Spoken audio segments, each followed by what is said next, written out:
always happen. We have sometimes the epistle is kind of just something that is also a good message that Paul had written to any number of churches, and then the gospel is something else entirely. But I love the days where the message between them is so strong. And we heard first in the first epistle of John that each person needs to make sure that they are reconciled to God in the way that is meaningful. The line that stands out most is, "He who says that he knows God but does not keep his commandments is a liar." And the point of that is not just saying, well, people are walking around sinning, so nobody knows God, they're all liars. It's that if you have paid attention to the teachings of God, if you have done that which the church is trying to get all of us to understand as the way in which to act, then you truly know God. For to know God is to know righteousness. The idea is that you cannot have God inhabit in your body at the same time that you have a sinful countenance inhabit in your body. And so we have that first idea that we must be personally prepared. We must know God in ourselves. And the reason that we have this epistle with this gospel, and why it is so powerful, is that if we truly know ourselves and our relationship to God, then the gospel is not the message for us.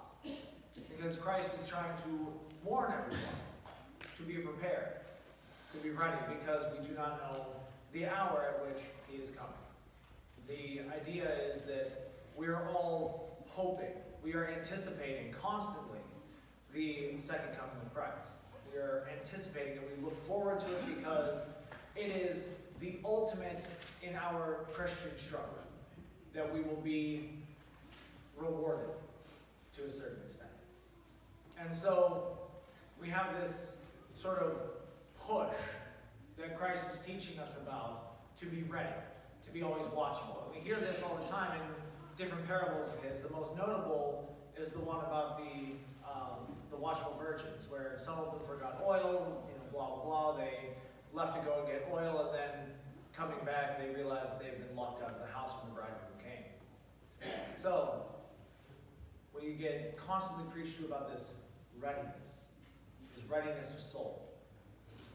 And I think the phrase that I like to use most to describe this is that you cannot ask someone into your home until your home is in order.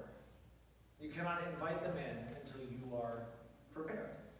And we all know this. If we have guests coming, we prepare our house. If we are throwing a party, we make sure that preparations are set. We don't want somebody to come to our home and feel uncomfortable or to feel unwelcome.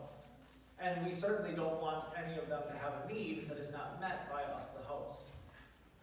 But if we look at this in the same way that we have been told in the gospel and epistle from this morning, we have to have our readiness of soul. We cannot invite Christ in, we cannot invite other people in until we ourselves are ready. We have to have our own stuff in order before we invite other people to be a part of that. And so that is the readiness that Christ speaks of, is that you, personally, each one of us, not as a collective whole, but each one of us personally, must be ready to receive him. I told my Sunday school students this morning that Christ will come to knock on the door of our hearts. And we cannot open that up to him. We cannot be ready for him unless we have prepared.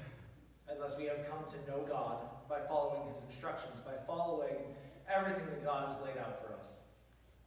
And by truly being ready, being watchful always.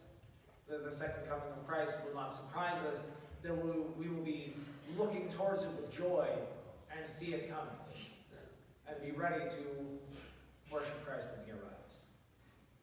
And so, that's what we take away this morning, is the blessing of the epistle and gospel, encouraging us to not only ready ourselves, but to be there to ready each other. In the name of the Father, and of the Son, and of the Holy Spirit, amen.